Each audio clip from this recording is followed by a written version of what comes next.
سلف به داسې کول چې کله به حاجت نه پوره کېده یو کار به سخت شه نه به کېده نو د یو بنده سره به په کار کې منډه وواله ولې وایي د دې په نتیجه کې الله ما سره مرسته کوي چې کله مشکل راغی یو غورځېدلی انسان له لاس ورکه راوچتې کړه یو ضعیفه له لاس ورکه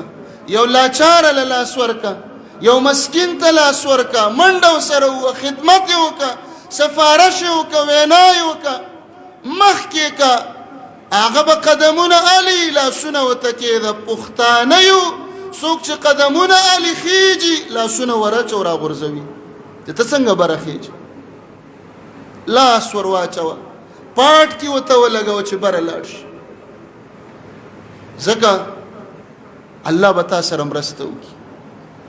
نو آخرت چې د چا په زړه کې راغی هر کار د الله د رضا دپاره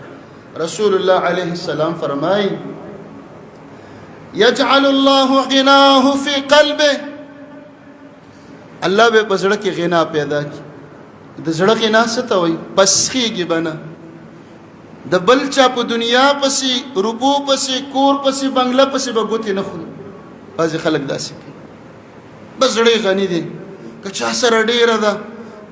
که چا سره گاڑی دي که د چا بنگلې دي که د چا کاروبارونه دي پلازې دي په زړه کې ځان له بادشاه دی په زړه کې مطمئن دی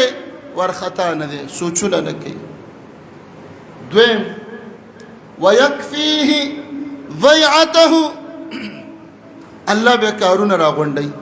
چې څه شي ته لاس ورچوي الله به کار سازي الله ته څه وایي کفیل الله ته څه وایي وکیل کارساز خو هغه دی هر کار به هغه برابر وران کار ته به لاس ور واچوي الله به ساز کړي ازغو ته به لاس ور واچوي ګلونه به راځي خاورو ته به لاس اچوي سره به راځي تاسو وګورئ په دې بازارونو کې مارکیټونو کې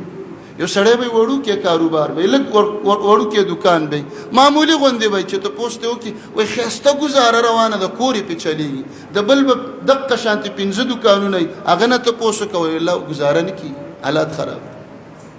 دا ولې د یو الله ذمهوار شي دریم الله رب العالمین با دنیا د تراولی ویأتیه الدنیا وهي راغمه د پسې به دنیا راځي ذلیله به راځي دی به نځي د دنیا سهولتونه نعمتونه خوراکونه څه ته چې دنیا وایي الله به دله راولي